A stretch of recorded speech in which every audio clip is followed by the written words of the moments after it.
जी तो चलिए अब आ जाइए जुमलों की तरफ। अब हमने जो भी वो हम लोग किए हैं वाओ अतफ वाले लफ्ज, उसको क्या करेंगे, जुमलों में इस्तेमाल करेंगे। तो चलिए पहला हम लोग करते हैं जुमला वाओ अतफ वाले लफ्ज खासो आम को इस्तेमाल करते हैं जुमला में। अब देखिए क्या बनता है जुमला। अब देखिए,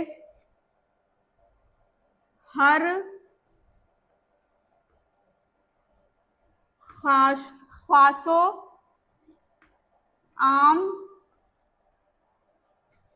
को, हर खासो आम को इत्तला दे दी गई है, दे दी